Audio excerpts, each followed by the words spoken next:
Hello student, welcome to college study Delhi university. So आज की video में हम पढ़ने वाले हैं cost accounting unit 5। I hope आपने यूनिट 4 तक सारी चीज़ें कवर कर ली होंगी, सारे न्यूमेरिकल सॉल्व कर लिए होंगे। तो चलिए आज यूनिट 5 पढ़ते हैं। देखो यूनिट 5 में ना आपके दो मेन टॉपिक है, एक है integral and non integral and दूसरा है रिकन्सिलेशन। ठीक है, तो सबसे पहले हम पढ़ेंगे इंट्रीगल एंड नॉन इंट्रीगल। अब ये देखो, ये नॉन इंट्रीगल क्या होता है। देखो नॉन इंट्रीगल सिस्टम एक ऐसा सिस्टम है जहाँ पे ना दो बुक बनाई जाती हैं। एक बुक होती है कॉस्ट अकाउंटिंग की और दूसरी बुक होती है फाइनेंशियल अकाउंटिंग की। यहाँ पे अलग अलग रिकॉर्ड करे जाते हैं और इसके अंदर 4 प्राइमरी लेजर होते हैं। कौन कौन से लेजर होते हैं? सबसे पहले होता है द कॉस्ट लेजर, इसको अभी हम डिटेल में नीचे पढ़ेंगे। दूसरा होता है स्टोर लेजर, तीसरा होता है वर्क इन प्रोग्रेस लेजर और चौथा होता है फिनिश्ड गुड्स लेजर। ठीक है, ये सिस्टम ऑफ हायरार्की किस तरीके से चलती है ये देखो। सबसे पहले क्या होता है कि जो भी डिटेल है वो store ledger, work in progress और फिनिश्ड गुड लेजर में लिखी जाती है। ठीक है, फिर इन सब की जो समरी है वो कंट्रोल अकाउंट में लिखी जाती है और फिर कंट्रोल अकाउंट का जो फाइनल अमाउंट होता है वो कॉस्ट लेजर में लिखा जाता है। तो इस तरीके से जो हायरार्किकल सिस्टम है नॉन इंट्रीगल का, जहाँ पे हम फाइनेंशियल अकाउंटिंग और कॉस्ट अकाउंटिंग की बुक अलग अलग मेंटेन करते हैं, वो चलता है। तो इसको आप थोड़ा डिटेल में पढ़ते हैं। देखो दो प्राइमरी मेथड होते हैं कॉस्ट अकाउंटिंग को रखने के, using a double entry system. एक होता है इंटीग्रेटेड अकाउंट और दूसरा होता है नॉन इंटीग्रेटेड अकाउंट। अब सबसे पहले नॉन इंटीग्रेटेड अकाउंट को पढ़ते हैं। तो नॉन इंटीग्रेटेड सिस्टम के अंदर ना बिजनेस दो एंटायरली सेपरेट बुक को मेंटेन करता है। एक बुक होती है कॉस्ट अकाउंटिंग की, दूसरी बुक होती है फाइनेंशियल अकाउंटिंग की, और इस मेथड को कहा जाता है कॉस्ट लेजर अकाउंटिंग या फिर इंटरलॉकिंग अकाउंटिंग सिस्टम।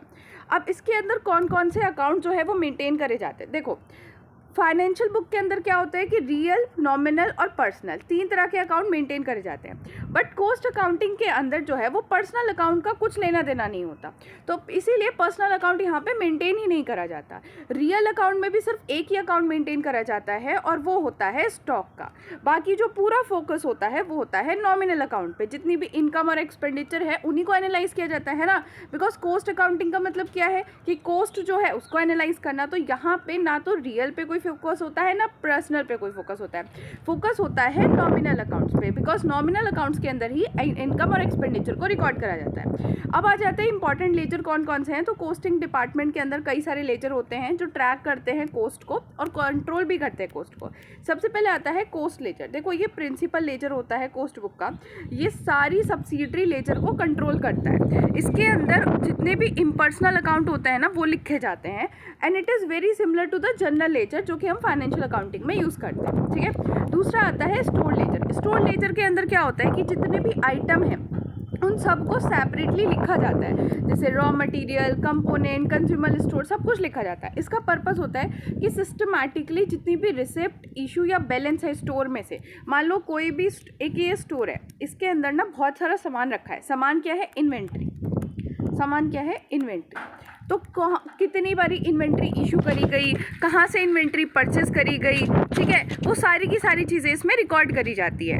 नेक्स्ट आता है वर्क इन प्रोग्रेस या फिर जॉब लेजर। देखो इसके अंदर क्या होता है कि जितनी भी जॉब अभी करेंटली कंप्लीट नहीं हुई है, वर्क इन प्रोग्रेस में, मतलब अभी कंप्लीट नहीं हुई है, चल रही है, उन सब के लिए सेपरेट अकाउंट मेंटेन करा जाता है। Each job account is debited with specific material, wage and overhead. मान लो ये जॉब है, ठीक है, ये अभी चल रही है, तो हर एक जॉब का जो अकाउंट होगा उसके अंदर जो जो मटेरियल, वेजेस और ओवरहेड अभी तक यूज़ हो चुके हैं वो सारे के सारे से डेबिट कर देंगे, डेबिट साइड में लिख देंगे। ठीक है, जैसे ही वर्क कंप्लीट होता है, मतलब वर्क इन प्रोग्रेस से जैसे ही कंप्लीट होता है, तो ये जो सामान है वो कहाँ चला जाता है? वो फिनिश्ड गुड्स अकाउंट में चला जाता है। ठीक है, नेक्स्ट आता है finished goods ledger. Finished goods ledger क्या है? ये सिंपली इसके अंदर जो फिनिश्ड प्रोडक्ट होते हैं उनका हर एक का सेपरेट अकाउंट इसमें मेंटेन करा जाता है। देखो इस सिस्टम के अंदर जो कॉस्ट लेजर होता है ना वो प्राइमरी लेजर होता है। बाकी जो store ledger, work in progress ledger और फिनिश्ड गुड लेजर अभी हमने पढ़े हैं वो सारे के सारे सब्सिडरी लेजर होते हैं। अब जो मेन कॉस्ट लेजर है वो सेल्फ बैलेंस तो नहीं होता, तो उसको बैलेंस करने के लिए कंट्रोल अकाउंट को ओपन किया जाता है जिसके अंदर सारे के सारे सब्सिडरी लेजर का टोटल लिखा जाता है।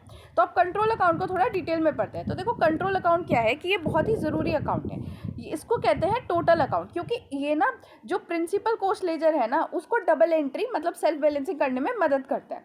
ठीक है, इस कंट्रोल अकाउंट का काम क्या होता है कि देखो instead of recording every individual transaction, इसके अंदर क्या होता है कि जो समरी होती है या जो फाइनल अमाउंट होता है ना वो रिकॉर्ड करा जाता है। फॉर एग्जाम्पल कि जो स्टोर लेजर अकाउंट है जो अभी हमने पढ़ा, उसके अंदर हर एक परचेस जो हमने करी है उसकी प्रॉपर डिटेल लिखी होगी कि कहाँ से परचेस करी, कब कर परचेस करी, कितने अमाउंट में परचेस करी। अब इस पूरी डिटेल का टोटल करके एक फिगर, बस एक फिगर जो है ना वो हम स्टोर लेजर कंट्रोल अकाउंट में लिखेंगे। जो प्राइमरी पर्पस होता है ना कंट्रोल अकाउंट का वो यही होता है कि जो डबल एंट्री अकाउंटिंग है उसको पूरा कर सके और कॉस्ट लेजर को सेल्फ बैलेंसिंग कर सके। तो इसीलिए 11 कंट्रोल अकाउंट हमारे कॉस्ट अकाउंटिंग में दिए हुए हैं। एक एक करके पढ़ते हैं। सबसे पहले है स्टोर लेजर कंट्रोल अकाउंट। इसके अंदर क्या होता है कि जो भी वैल्यू स्टोर में रखी गई है, स्टोर में रिसीव करी गई है, दी गई है स्टोर से, उन सारा का सारा टोटल करके इस अकाउंट में लिखा जाता है। देन आता है हमारा वेज कंट्रोल अकाउंट। तो देखो जितने भी वेज ट्रांजैक्शन हुए हैं ना उनका जो टोटल होता है वो इस अकाउंट में लिखा जाता है। नेक्स्ट आता है हमारा वेज कंट्रोल अकाउंट। देखो वेज कंट्रोल के अंदर क्या होता है, जितने भी वेज ट्रांजैक्शन होते हैं उनका टोटल हम यहाँ पर लिखते हैं। तो इसके अंदर क्या होता है कि जैसे मान लो ये अकाउंट है, ये डेबिट साइड है और ये क्रेडिट साइड है। तो डेबिट साइड के अंदर जो भी हमने वेजेस पे करी है वो लिखी जाती है, ठीक है। और क्रेडिट साइड के अंदर क्या होता है कि वर्क इन प्रोग्रेस लिखा जाता है। क्यों? क्योंकि मान लो कोई एक यूनिट बनानी हमने शुरू करी, तो यूनिट बनानी जब हम शुरू करेंगे तो हम work in progress account open करते हैं, क्योंकि वो कंप्लीट थोड़ी हुआ है, अभी शुरू हुआ है, तो उसे work in progress account open कर देंगे। फिर वर्क इन प्रोग्रेस अकाउंट के अंदर हम क्या करते हैं कि जो भी वेजेस उस यूनिट बनाने में लगी, जो भी डायरेक्ट मटीरियल उसको बनाने में लगा, वो सारा का सारा उसमें ट्रांसफ़र कर देते हैं। तो यहाँ से जो भी वेजेस का अमाउंट होता है वो सारा का सारा वर्क इन प्रोग्रेस में चला जाता है, ठीक है। और अगर कोई भी इनडायरेक्ट वेजेस होती हैं तो वो ओवरहेड कंट्रोल अकाउंट में जाता है। देन उसके बाद आता है फैक्ट्री ओवरहेड कंट्रोल अकाउंट। देखो इसके अंदर क्या होता है कि जो भी फैक्ट्री ओवरहेड का टोटल होता है वो सब इसके अंदर लिखा जाता है। इसको डेबिट करते हैं indirect material, indirect wages, indirect expense. अच्छा ये बताओ फैक्ट्री ओवरहेड क्या होता है? इसके अंदर 3 चीज़ें ही तो आती है ना, इनडायरेक्ट मटेरियल, इनडायरेक्ट वेजेस और इनडायरेक्ट एक्सपेंस। तो जब आप फैक्ट्री ओवरहेड का अकाउंट बनाओगे तो उसके अंदर क्या आएगा? इनडायरेक्ट मटीरियल, इनडायरेक्ट वेजेस और इनडायरेक्ट एक्सपेंस।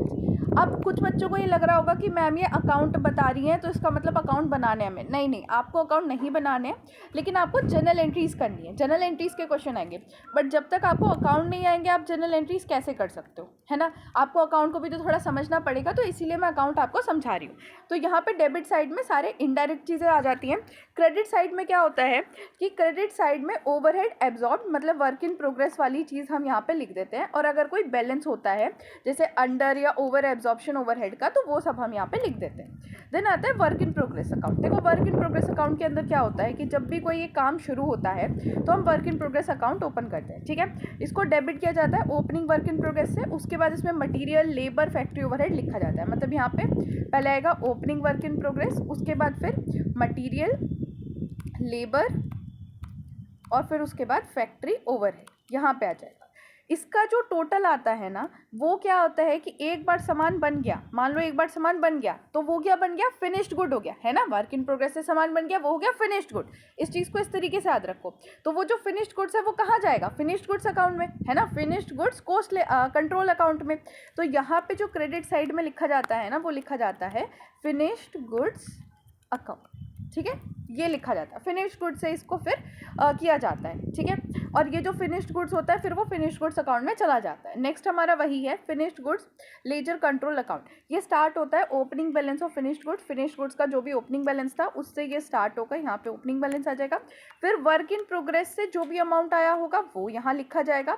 और बाद में मान लो को तुम्हारे पास पूरा बना हुआ सामान पड़ा है तो उसे तुम क्या करोगे? बेचोगे ना। तो यहाँ पे आ जाता है कॉस्ट ऑफ सेल्स। अभी कॉस्ट ऑफ सेल्स क्या है? कॉस्ट ऑफ सेल्स भी एक अकाउंट है जिसे हम आगे पढ़ेंगे। तो यहाँ पे क्या होता है कि जो भी सामान बना तो वो जो पूरा बना हुआ सामान है उसे हमें बेचना है, तो यहाँ पे आ जाएगा कॉस्ट ऑफ सेल्स। देन आता है हमारा एडमिनिस्ट्रेटिव ओवरहेड अकाउंट। देखो एडमिनिस्ट्रेटिव ओवरहेड अकाउंट को हम डेबिट करते हैं, जो भी हमारा एडमिनिस्ट्रेटिव कॉस्ट आती है उससे हम डेबिट कर देते हैं। और क्रेडिट करते हैं overhead absorbed by the finished goods. Finished goods जो भी ओवरहेड एब्जॉर्ब करते हैं उससे हम इसे क्रेडिट करते हैं। फिर आता है कॉस्ट ऑफ सेल्स अकाउंट। तो देखो ये डेबिट होता है कॉस्ट ऑफ गुड्स सोल्ड से, जो हमारा फिनिश्ड गुड्स लेजर से अभी हमने ट्रांसफर करा है, ठीक है। उसके बाद सेलिंग एंड डिस्ट्रीब्यूशन ओवरहेड भी इसमें लिखा जाता है, डेबिट करा जाता है इसको सेलिंग एंड डिस्ट्रीब्यूशन ओवरहेड के साथ। और फिर इसका जो भी अमाउंट है वो कॉस्टिंग पीएनएल अकाउंट में जाता है। तो इसके जो क्रेडिट साइड में आएगा that is costing PNL account, ठीक है। देन आता है सेलिंग एंड डिस्ट्रीब्यूशन ओवरहेड, इसको डेबिट किया जाता है जो भी selling and distribution overhead incurred हुआ है। उसके बाद इसे क्रेडिट कर दिया जाता है ओवरहेड जो भी कॉस्ट ऑफ सेल्स ने एब्जॉर्ब कर लिया। अब ओवरहेड एडजस्टमेंट अकाउंट, तुम्हें तो पता ही है कि अंडर एब्जॉर्प्शन और ओवर एब्जॉर्प्शन ओवरहेड में दिक्कत आती है, जो हमने पिछले चैप्टर्स में पिछले यूनिट्स में पढ़ाई है ना। तो यहाँ भी क्या होगा कि अंडर एब्जॉर्प्शन ओवरहेड और से इसको डेबिट कर दिया जाएगा इस अकाउंट को, और ओवर एब्जॉर्प्शन ओवरहेड के को क्रेडिट कर दिया जाएगा, ठीक है। फिर उसके बाद जो भी नेट बैलेंस आता है ना वो कोस्टिंग पीएनएल अकाउंट में ही ट्रांसफर हो जाता है। देन आता है कोस्टिंग पीएनएल अकाउंट। देखो कोस्टिंग पीएनएल अकाउंट के अंदर क्या क्या आता है, डेबिट साइड के अंदर जो भी लॉस होगा वो सब आ जाता है। मान लो कॉस्ट ऑफ सेल्स, जो भी सामान हमने बेचा उसे बनाने में या उसे बेचने में जो पूरी कॉस्ट आई वो लिख देंगे। एबनॉर्मल लॉस, जो भी हमारा लॉस हुआ, अंडर एब्जॉर्ब्ड ओवरहेड वो लिख देंगे। क्रेडिट साइड में क्या आएगा, जितने भी फायदे हैं कि हमने जब सामान बेचा तो कितना पैसा हमें मिला, तो sales value of good sold, abnormal gain and over absorbed overhead, ये सब इसमें आता है। और जो फाइनल बैलेंस होता है ना वो कोस्टिंग पीएनएल अकाउंट को रिप्रेजेंट करता है। देन आता है कोस्ट लेजर कंट्रोल अकाउंट। देखो इसको जनरल लेजर भी आप बोल सकते हो, जनरल लेजर एडजस्टमेंट अकाउंट। जैसे फाइनेंशियल अकाउंटिंग में होता है ना जनरल लेजर, वैसे ही यहाँ पे कोस्ट लेजर कंट्रोल अकाउंट होता है इसका। क्योंकि देखो कोस्टिंग के अंदर जो ये कोस्ट अकाउंटिंग हम कर रहे हैं इसके अंदर मैंने अभी आपको बताया कि कोई पर्सनल कैश बैंक अकाउंट नहीं होता, ठीक है। तो इसी के लिए डबल एंट्री में क्या होगा, मान लो डबल एंट्री कर रहे हैं, है ना। तो डबल एंट्री में क्या होता है कि जितना क्रेडिट होता है उतना डेबिट होना चाहिए, तो मतलब बैलेंस होना चाहिए, बैलेंस होना चाहिए। बट जब यहाँ पे कोई पर्सनल अकाउंट, कोई कैश अकाउंट, बैंक अकाउंट है ही नहीं तो बैलेंस कैसे होगा। तो उस बैलेंस को करने के लिए जो है वो कोस्ट लेजर कंट्रोल अकाउंट को लाया जाता है, ठीक है। इसको कभी कभी ना डस्टबिन अकाउंट भी कहते हैं, क्योंकि जो भी एंट्री कुछ समझ नहीं आ रही होती ना वो सारी की सारी इसमें डाल दी जाती है। अब ये तो हमारा हो गया नॉन इंटीग्रल या नॉन इंटीग्रेटेड सिस्टम। अब आ जाता है इंटीग्रेटेड सिस्टम। तो इंटीग्रेटेड अकाउंटिंग में क्या होता है कि सिर्फ एक ही बुक बनाई जाती है। जैसे अभी हमने ऊपर पढ़ा कि 2 बुक बनाई जा रही है, यहाँ पे 2 बुक नहीं बनाई जाती, यहाँ पे सिर्फ एक बुक बनाई जाती है और सारा का सारा जो अकाउंटिंग है वो उसी में करा जाता है। Both costing and financial account are maintain together in one combined set of book based on double entry system. ये अप्रोच क्या करता है कि सेपरेट बुक की जो नीड है ना उसको खत्म कर देता है। अब देखो इसके फीचर्स क्या है। सबसे पहले तो यहाँ पे कोस्ट लेजर कंट्रोल अकाउंट नहीं बनाया जाता। अभी मैंने तुम्हें ऊपर बताया कि कोस्ट लेजर कंट्रोल अकाउंट क्यों बनाया जाता है, क्योंकि कोई पर्सनल अकाउंट नहीं है, उसके अलावा जो रियल अकाउंट है उसमें भी ना तो कैश का अकाउंट है ना बैंक का अकाउंट है, इसलिए बनाया जा रहा है। बट यहाँ पे तो हम एक ही बुक मेंटेन कर रहे हैं, है ना। तो इसीलिए यहाँ पे कोई भी कोस्ट लेजर कंट्रोल अकाउंट बनाने की जरूरत नहीं पड़ती है। देन उसके बाद सब्सिडरी लेजर मेंटेन, यहाँ पे भी कुछ सब्सिडरी लेजर बनाए जाते हैं, जैसे कि स्टोर, वर्क इन प्रोग्रेस और फिनिश गुड्स। इसके अलावा जो इंपॉर्टेंट चीज़ है वो सुनो, सेल्स लेजर मेंटेन करा जाता है जिसके अंदर जितने भी कस्टमर हैं उनके पर्सनल अकाउंट को लिखा जाता है। इसके अलावा परचेस लेजर मेंटेन करा जाता है जहाँ पे जितने भी सप्लायर हैं उनके पर्सनल अकाउंट को लिखा जाता है। उसके बाद कंट्रोल अकाउंट मेंटेन करा जाता है हर एक सब्सिडरी लेजर का, जिसके अंदर टोटल हम लिखते हैं, जैसे अभी मैंने ऊपर आपको बताया। उसके बाद होता है ओवरहेड एंड प्रॉफिट ट्रांसफर। देखो ऊपर में हमने क्या बताया था कि ओवरहेड जो प्रॉफिट है वो ओवरहेड एडजस्टमेंट अकाउंट में जाता है, यही तो हमने पढ़ा था ना। लेकिन यहाँ पे क्या होगा कि जो भी ओवरहेड या फिर जो भी प्रॉफिट होगा वो डायरेक्टली पीएनएल अकाउंट में जाएगा, वो डायरेक्टली पीएनएल अकाउंट में जाएगा। और जो पीएनएल अकाउंट का फाइनल अमाउंट होगा वो पीएनएल एप्रोप्रिएशन अकाउंट में जाएगा। यहाँ पे कोडिंग सिस्टम का यूज़ किया जाता है, क्योंकि डुअल पर्पस के लिए यूज़ किया जाता है ना, तो इसीलिए कोडिंग सिस्टम का यूज़ किया जाता है। एडवांटेजेस क्या क्या है, तो देखो इकोनॉमिकल है, क्योंकि कोई भी पर्सन का टाइम बचता है, एफर्ट्स बचता है। 2 बुक बनाने में ज़्यादा टाइम लगेगा, 1 बुक बनाने में कम टाइम लगेगा, तो टाइम एंड एफर्ट्स बचता है। रिकन्सिलेशन की ज़रूरत नहीं होती। अब देखो रिकन्सिलेशन की ज़रूरत क्यों होती है, वो इसीलिए होती है क्योंकि 2 बुक मेंटेन करी जाती है। ये फाइनेंशियल की बुक हो गई और ये कोस्ट की बुक हो गई। तो क्या होगा कि कई बार फाइनेंशियल में जो प्रॉफिट होता है वो अलग दिख रहा होता है, कोस्ट में जो प्रॉफिट होता है वो अलग दिख रहा होता है, तो इसीलिए रिकन्सिलेशन की ज़रूरत पड़ती है, जो अभी हम आगे पढ़ेंगे। लेकिन यहाँ तो एक ही बुक मेंटेन करी जा रही है तो रिकन्सिलेशन की ज़रूरत है ही नहीं। फास्ट इन्फॉर्मेशन, अब देखो कोस्ट इन्फॉर्मेशन बहुत जल्दी अवेलेबल होती है, क्योंकि जो कोस्ट अकाउंट है उसी से हम डायरेक्टली इन्फॉर्मेशन लेते हैं, ओरिजिनल बुक ऑफ एंट्री से हम ले रहे होते हैं। सेंट्रलाइजेशन एंड कोऑर्डिनेशन, यहाँ पे क्या होता है कि एक ही डिपार्टमेंट में सारा अकाउंटिंग का काम हो रहा होता है, तो इसलिए हमारा कंट्रोल ज़्यादा रहता है, एडमिनिस्ट्रेटिव कॉस्ट बचती है और हम बेटर कोऑर्डिनेशन अचीव कर पाते हैं कोस्ट और फाइनेंशियल अकाउंटिंग स्टाफ के बीच में। अब डिसएडवांटेज भी है, क्या है, कॉम्प्लिकेटेड सिस्टम है। अब एक ही बुक तुम बना रहे हो, मान लो तुम 2 एंट्री करनी थी, 2 जनरल एंट्री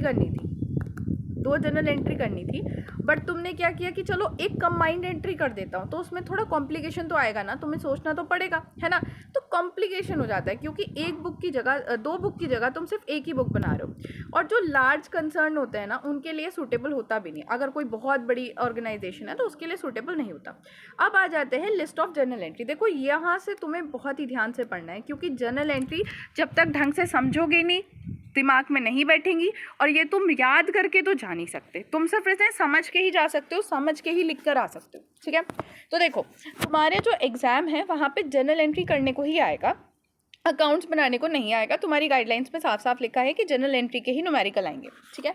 अब देखो पहली एंट्री है making an estimate of material purchased, मतलब कितना मटेरियल हमें परचेस करना है इसका एस्टिमेशन करा जाता है। तो दोनों ही सिस्टम में, एक तो ये इंटीग्रेटेड सिस्टम है, एक ये नॉन इंटीग्रेटेड सिस्टम है, दोनों ही सिस्टम में कोई एंट्री नहीं करी जाएगी, ठीक है। नेक्स्ट आ जाता है purchase of material. Material purchase क्या, तो ज़रा ध्यान से सोचो कि जब हम मटेरियल परचेस करते हैं तो हम क्या एंट्री करते थे, नॉर्मल एंट्री। बस दिमाग में आराम से नॉर्मल एंट्री सोचो। हम ये लिखते थे ना, purchase account debit, purchase account debit to cash account, यही लिखते थे ना, ठीक है। ये एंट्री याद है ना तुम्हें। तो जब हमने मटेरियल परचेस किया तो हमारा जो नॉन इंटीग्रेटेड सिस्टम है वहाँ पे तो यही वाली एंट्री होगी। बट जो इंटीग्रेटेड सिस्टम है वहाँ पे क्या होता है कि दोनों को मिला दिया जाता है, मतलब फाइनेंशियल अकाउंटिंग और कॉस्ट अकाउंटिंग दोनों को मिला दिया जाएगा। तो फाइनेंशियल अकाउंटिंग का तो कैश मिल गया, ठीक है, और जो हमारी कॉस्ट अकाउंटिंग में वहाँ पे स्टोर लेजर अकाउंट मिल गया। देखो ध्यान रखना, अगर मटेरियल के साथ कोई भी काम हो रहा है, मटेरियल परचेस करा जा रहा है, मटेरियल इशू करा जा रहा है, मटेरियल में कोई दिक्कत हो गई, मटेरियल लॉस्ट हो गया, तो उसके अंदर स्टोर लेजर अकाउंट ज़रूर आएगा, क्योंकि स्टोर के अंदर सारा मटेरियल लिखा होता है और उसकी सारी detail store ledger control account में होती है। तो मटेरियल के रिगार्डिंग कुछ भी होगा तो स्टोर लेजर कंट्रोल अकाउंट ज़रूर आएगा, ठीक है। तो अभी हमने मटेरियल परचेस किया तो वो मटेरियल कहाँ गया होगा, स्टोर लेजर कंट्रोल अकाउंट में, तो उसको डेबिट कर दिया क्योंकि वो इंक्रीज़ हो रहा है, और कैश हमारा कम हो रहा है तो कैश को क्रेडिट कर दिया, ठीक है। नेक्स्ट हमारी एंट्री आती है material purchase on a credit. अब हमने क्रेडिट पे परचेस किया तो यहाँ पे purchase account debit to creditor हो गया। यहाँ पे क्या हुआ कि स्टोर लेजर कंट्रोल अकाउंट में तो जा ही रहा है, स्टोर में तो मटेरियल बढ़ ही रहा है, तो मटेरियल को डेबिट कर दिया स्टोर लेजर कंट्रोल अकाउंट से, ठीक है, और क्रेडिटर यहाँ पे क्रेडिट कर दिया। दूसरा मटेरियल रिटर्न टू सप्लायर, अब हमने सप्लायर को वापस कर दिया। तो फाइनेंशियल अकाउंटिंग में क्या एंट्री होती थी, क्रेडिटर को डेबिट करते थे और परचेस रिटर्न को क्रेडिट करते थे। यहाँ पे क्या होगा, क्रेडिटर कंट्रोल अकाउंट को हम डेबिट करेंगे और स्टोर लेजर कंट्रोल अकाउंट को हम क्रेडिट करेंगे, क्योंकि स्टोर लेजर कंट्रोल अकाउंट से सामान अब जा रहा है तो सामान कम हो रहा है मतलब क्रेडिट कर देंगे, ठीक है। और क्रेडिटर कंट्रोल अकाउंट में हमें पैसे देने पड़ते थे, अब क्योंकि हमें कम पैसे देने पड़ेंगे, हमने सामान उसे वापस कर दिया तो इसको डेबिट कर देंगे। नेक्स्ट आ जाता है हमारा पेमेंट्स टू सप्लायर। सप्लायर को पेमेंट करते तो हम क्या करते थे, creditor account debit to bank account, क्योंकि बैंक अकाउंट से क्रेडिटर के पास पैसा जा रहा है। ये एंट्री यहाँ पे भी सेम, ये एंट्री यहाँ पे भी सेम है। चलते हैं जर्नल एंट्रीज पे। देखो यहाँ पे मैंने 3 तरीके से लिखा है। एक तो फाइनेंशियल अकाउंटिंग में क्या जर्नल एंट्री होती है, नॉन इंटीग्रेटेड अकाउंटिंग में क्या होती है और इंटीग्रेटेड अकाउंटिंग में क्या होती है। आपको जो मेन फोकस रखना है वो इन दोनों पे रखना है। ये तो सिर्फ इसलिए है ताकि आप चीज़ें कनेक्ट कर सको और ईजिली याद कर सको। देखो अगर मटीरियल परचेस करा गया है स्टॉक से, वो भी कैश में, तो फाइनेंशियल अकाउंटिंग में क्या होती है, purchase account debit to cash account, है ना। तो नॉन इंटीग्रेटेड अकाउंटिंग में क्या होती है कि store ledger control account debit to cost ledger control account. देखो याद रखना, अगर कहीं भी कैश आ रहा होगा, बैंक आ रहा होगा, तो उन सारे केसेस में, या फिर कोई भी पर्सनल अकाउंट आ रहा है, कोई भी क्रेडिटर का अकाउंट आ रहा है, सप्लायर का अकाउंट आ रहा है, या फिर कस्टमर का अकाउंट आ रहा है, जितने भी पर्सनल अकाउंट है, वहाँ पे अगर फाइनेंशियल अकाउंटिंग में ये सारे अकाउंट आ रहे हैं तो नॉन इंटीग्रेटेड अकाउंटिंग के अंदर कॉस्ट लेजर कंट्रोल अकाउंट ही आएगा, ठीक है। और इंटीग्रेटेड के अंदर क्या होता है, इंटीग्रेटेड के अंदर क्या होगा कि ऊपर वाला जो है वो तो इसी का आ जाएगा और नीचे वाला जो है वो हमारा फाइनेंशियल अकाउंटिंग का आ जाएगा, ठीक है। तो यहाँ पे देखो मटेरियल परचेस किया तो स्टोर लेजर कंट्रोल अकाउंट है। अभी कैश अकाउंट क्या है, ये एक रियल अकाउंट है जो हमारा कभी भी कॉस्ट अकाउंटिंग में होता ही नहीं, हमने अभी ऊपर पढ़ा ही है, तो इसीलिए यहाँ पे कॉस्ट लेजर कंट्रोल अकाउंट आ गया। और इन दोनों एंट्रीज को कंबाइन करके हमारा इंटीग्रेटेड अकाउंटिंग की जो एंट्री बनी है वो बनी है store ledger account debit to cash account, ठीक है। दूसरी एंट्री है कि store purchased for stock on credit. Credit पे परचेस किया तो नॉर्मल एंट्री क्या होती है, purchase account debit to creditor, है ना। लेकिन यहाँ पे क्रेडिटर तो है ही नहीं, है ना, क्रेडिटर है नहीं, क्रेडिटर क्या है, पर्सनल अकाउंट है, बट पर्सनल अकाउंट तो एग्जिस्ट ही नहीं करता कॉस्ट अकाउंटिंग के अंदर। तो यहाँ पे लिखा जाएगा कॉस्ट लेजर कंट्रोल अकाउंट। और क्योंकि स्टोर से हुआ है कुछ भी काम, देखो ध्यान रखना, मटीरियल जो है वो कहाँ रखा जाता है, स्टोर के अंदर, तो मटेरियल से रिलेटेड अगर कुछ भी हुआ होगा तो आपका स्टोर लेजर कंट्रोल अकाउंट ही आएगा, ठीक है। और इसकी जो इंटीग्रेटेड एंट्री है वो store ledger account debit to creditor, ठीक है। देन नेक्स्ट आ जाता है material purchase for a specific job. Material purchase करी है स्पेसिफिक जॉब से, तो यहाँ पे purchase account debit to cash और क्रेडिटर, सिंपल। लेकिन यहाँ पे क्या आएगा, work in progress control account debit to cost ledger account. Creditor और कैश तो है ही नहीं, तो इसलिए कोस्ट लेजर अकाउंट आ गया। और क्योंकि एक स्पेसिफिक जॉब के लिए क्या है, तो काम शुरू हो जाएगा, काम शुरू होगा मतलब वर्क इन प्रोग्रेस वाला जो अकाउंट था ना, वहाँ पे मटेरियल डाल दिया जाएगा। तो यहाँ पे आ गया work in progress control account, और इसको कंबाइन एंट्री यहाँ पे इस तरीके से शो करते हैं। नेक्स्ट आ जाता है हमारा मटेरियल रिटर्न टू सप्लायर। अब हमने सप्लायर को मटेरियल वापस कर दिया, तो नॉर्मल एंट्री क्या होती है, creditor account debit to purchase return, यही तो होती है ना नॉर्मल एंट्री। अब इसके अंदर देखो, परचेस मतलब मटेरियल की बात हो रही है, तो नीचे तो आ गया स्टोर लेजर अकाउंट, और क्रेडिटर हमारा एग्जिस्ट ही नहीं करता है कॉस्ट अकाउंटिंग के अंदर, तो कोस्ट लेजर कंट्रोल अकाउंट आ गया। इसकी कंबाइन एंट्री कुछ इस तरीके से दिखेगी। नेक्स्ट है पेमेंट टू क्रेडिटर। क्रेडिटर को पेमेंट करते हैं तो नॉर्मल एंट्री होती है creditor account debit to cash या bank. Integrated non integrated system के अंदर, मतलब जो नॉन इंटीग्रेटेड सिस्टम है वहाँ पे कोई एंट्री नहीं होगी, बट जो इंटीग्रेटेड सिस्टम है वहाँ होगा creditor account debit to cash और बैंक अकाउंट, ठीक है। सेम ही एंट्री होगी। क्यों, क्योंकि इंटीग्रेटेड नॉन इंटीग्रेटेड के अंदर तो कोई एंट्री नहीं है ना कि आप कंबाइन कर सको। अभी तक क्या हो रहा था, जो नॉन इंटीग्रेटेड के अंदर एंट्री थी वो फाइनेंशियल अकाउंटिंग के साथ कंबाइंड करके लिखी जा रही थी, बट यहाँ कोई एंट्री नहीं है, तो यही वाली एंट्री एज इट इज लिख देंगे। नेक्स्ट आता है issue of direct material to production. Production के लिए हमने मटेरियल इशू किया, फाइनेंशियल अकाउंटिंग में क्या हमने देखा है ऐसी कोई एंट्री, नहीं, कोई एंट्री नहीं होती। लेकिन यहाँ पे क्या है कि work in progress account debit हो जाएगा, क्योंकि जो भी मटेरियल है वो कहाँ जाएगा, वर्क इन प्रोग्रेस अकाउंट से। कहाँ से जाएगा, स्टोर से, तो नीचे लिख देंगे स्टोर लेजर कंट्रोल अकाउंट, और यही वाली एंट्री सेम यहाँ हो जाएगी। नेक्स्ट है issue of indirect material to production, तो यहाँ कोई एंट्री नहीं होगी। अब इनडायरेक्ट मटेरियल इशू करा है, देखो अगर डायरेक्ट मटेरियल डायरेक्ट वेजेस की बात होगी तो वर्क इन प्रोग्रेस अकाउंट आएगा, लेकिन अगर इनडायरेक्ट हो रहा है तो मैंने क्या बताया था, indirect material, labour, indirect expense कहाँ जाता है, फैक्ट्री ओवरहेड अकाउंट में, तो फैक्ट्री ओवरहेड कंट्रोल अकाउंट यहाँ चला जाएगा, और क्योंकि सामान स्टोर से जा रहा है तो स्टोर लेजर अकाउंट आ जाएगा, सेम एंट्री कॉपी हो जाएगी। देन आता है return of direct material from a production to store, तो यहाँ तो कोई एंट्री नहीं होती। यहाँ क्या होगा कि अब वापस मटेरियल आ रहा है तो स्टोर के अंदर आ रहा है, स्टोर का सामान बढ़ेगा, तो स्टोर लेजर अकाउंट को कर देंगे डेबिट। और कहाँ से आ रहा है, डायरेक्ट मटेरियल आ रहा है, तो डायरेक्ट मटेरियल कहाँ से आएगा, वर्क इन प्रोग्रेस अकाउंट से।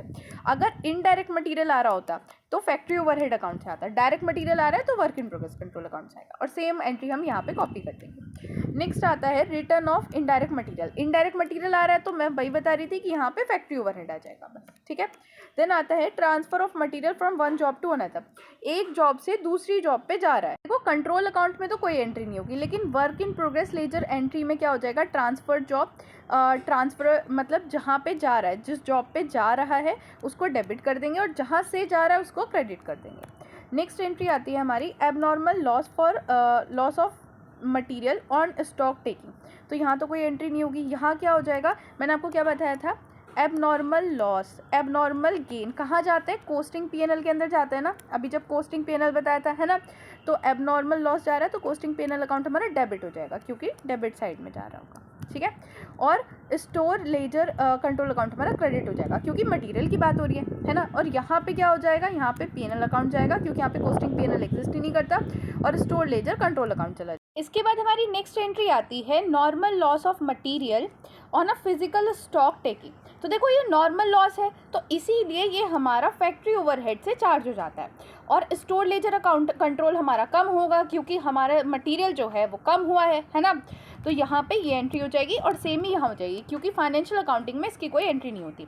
नेक्स्ट एंट्री है हमारी वेजेस पेड। देखो जब हम वेज पेड करते हैं तो फाइनेंशियल अकाउंटिंग में क्या एंट्री होती है, wage paid account debit to cash account, क्योंकि कैश से हम वेजेस पे कर रहे हैं। लेकिन यहाँ पे क्या है, कैश अकाउंट तो है ही नहीं, तो यहाँ पे wage control account debit to cost ledger control account आ जाएगा, और जब ऐसे कंबाइंड करेंगे तो हमारे पास ये एंट्री हो जाएगी।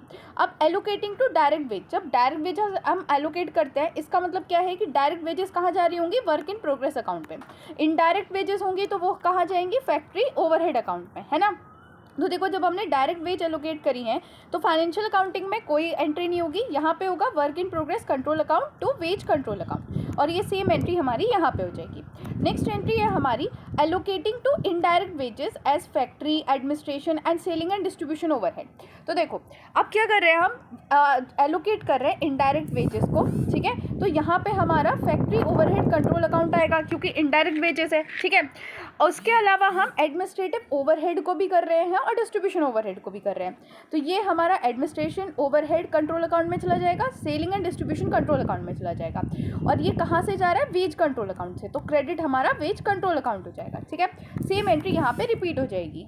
नेक्स्ट एंट्री है हमारी डायरेक्ट एक्सपेंस की। देखो डायरेक्ट एक्सपेंस कहा जाता है वर्क इन प्रोग्रेस अकाउंट में। अगर इनडायरेक्ट एक्सपेंस है तो हमारा कहाँ जाएगा, वो हमारा फैक्ट्री ओवरहेड में या रेस्पेक्टेड ओवरहेड में चला जाएगा, ठीक है।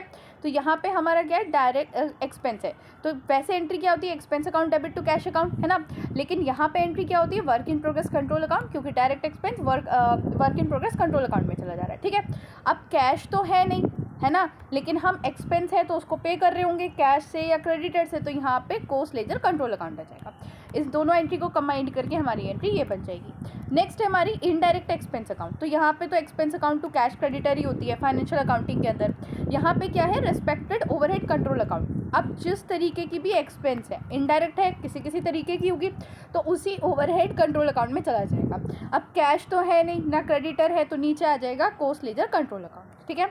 और ये वाली एंट्री दोनों को कंबाइंड करके बन जाएगी। नेक्स्ट है हमारा एब्जॉर्प्शन ऑफ प्रोडक्शन ओवरहेड। तो यहाँ तो कोई एंट्री होती ही नहीं है, यहाँ क्या होगा, work in progress control account to factory overhead control account, ठीक है। Next is absorption of administrative overhead. Administrative overhead कहाँ जाता है, फिनिश्ड गुड्स अकाउंट में, ठीक है। तो यहाँ पे finished goods control account to administrative overhead account आ जाएगा।